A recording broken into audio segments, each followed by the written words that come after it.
episódio da TV Escola.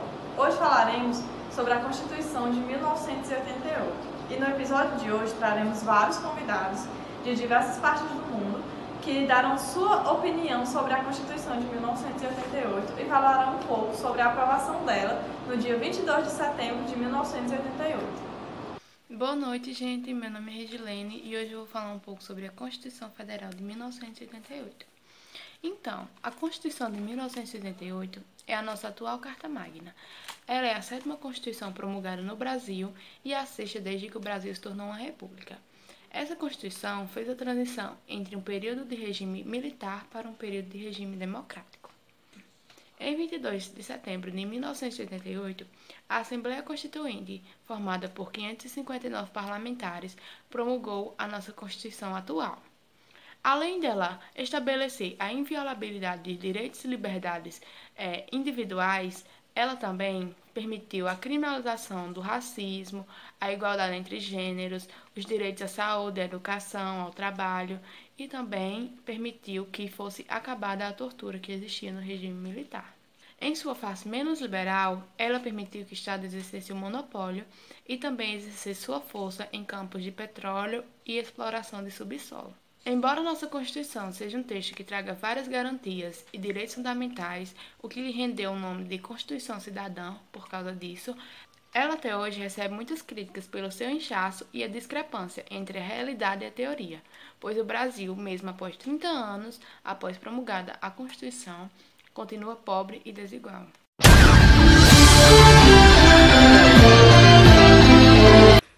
Boa noite, sou advogado, doutor em Ciências Constitucionais e a convite eu vim falar um pouco das características e do contexto histórico da Constituição de 88.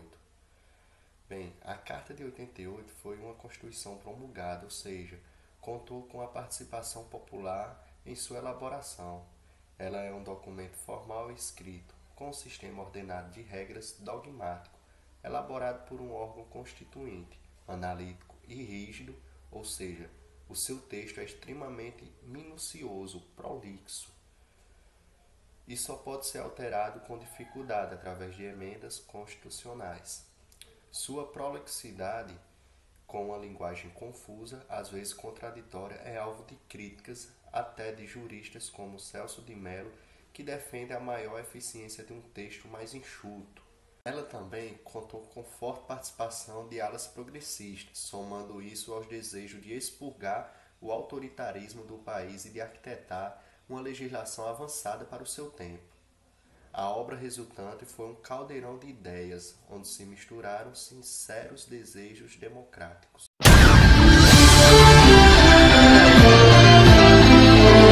Olá, gente. Meu nome é Cleciano, sou aluno de Direito da FACEP e vou falar um pouco sobre a Constituição Federal de 1988, sobre as medidas progressistas. Medidas progressistas da Constituição de 1988 ampliou o direito trabalhista da Constituição de 1946 e de 1967.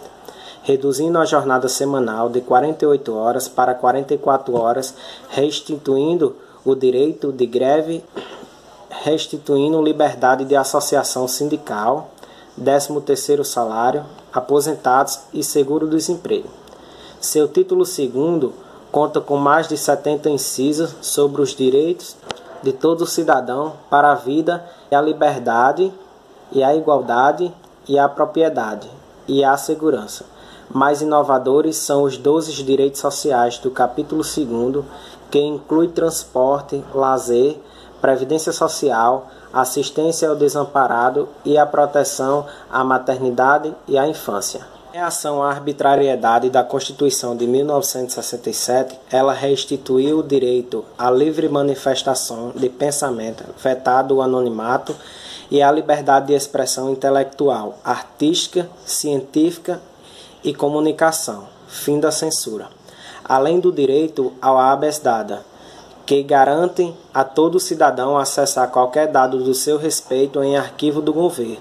Quanto às eleições, estas voltarão a ser direitas e universais sem distinção de classe ou gênero, embora obrigatórias para todos os maiores de 18 anos, exceto analfabetos.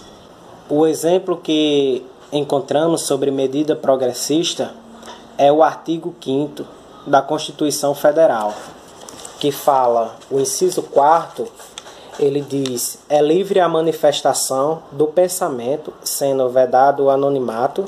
E o artigo 5º também ele fala que é assegurado o direito de resposta proporcional ao agravo, além da indenização por dano moral, dano material ou à imagem. Eu vim falar um pouco para vocês das prerrogativas centralizadoras da Constituição Federal de 88. Uma prerrogativa é uma autorização, um benefício ou uma dispensa dada a uma pessoa relacionada a determinado assunto. A Constituição Federal de 88, embora tenha trago nela a independência dos três poderes, o poder legislativo, executivo e judiciário, o que descentraliza o poder da União um pouco, divide esse poder, ela deu ainda uma certa margem a um poder executivo relativamente inchado. Ela dá, por exemplo, o monopólio da exportação de minérios inteiramente à União, como cita o artigo 177 da União. Temos a imunidade formal em relação ao processo ou autorização, que o presidente da República só poderá ser processado, seja por crime comum ou por crime de responsabilidade, após um juízo de admissibilidade da Câmara dos Deputados, com a votação de 2/3 dos membros, que a gente viu recentemente com o presidente Temer, que por 2 vezes foi votado na Câmara, mas em nenhuma dessas foi admitido pelo Congresso Nacional o seu processo. Além disso, ela traz também um grande controle estatal sobre as telecomunicações. A Constituição de 88 também traz muitas prerrogativas ao presidente da República. Por exemplo, a imunidade formal à prisão. O presidente da República, por infrações penais comuns, não pode ser preso em flagrante, por prisão preventiva ou por prisão provisória. Ele só poderá ser preso após sentença condenatória pelo Supremo Tribunal Federal, que também é uma outra prerrogativa de função. Ele só pode ser julgado pelo Supremo Tribunal Federal e só poderá ser preso após sentença condenatória proferida por este órgão. A Constituição diz sentença condenatória, mas a grande maioria doutrinária fala em sentença transitada em julgado, ou seja, sentença definitiva.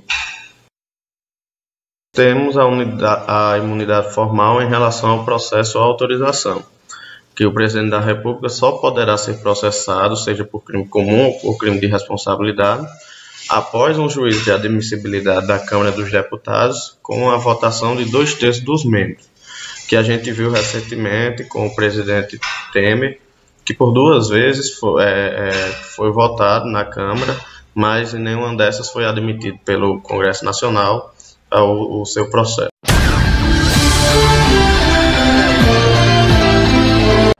Boa noite a todos. Vou falar um pouco sobre a estrutura da Constituição de 1988 da República Federativa do Brasil, onde ela é dividida em 3 partes. O preâmbulo, que é onde abre a Constituição, o texto, que é onde fica a parte dogmática, onde é encontrado os artigos 1º ao 250 e a DCT, que são as das disposições constitucionais transitórias. A promulgação de uma Constituição gera grande impacto no sistema, e um novo texto constitucional, onde no topo da pirâmide foi desenvolvida por Kelsen, repercute em todo o seu ordenamento. A existência da ADCT foi para amenizar essas mudanças.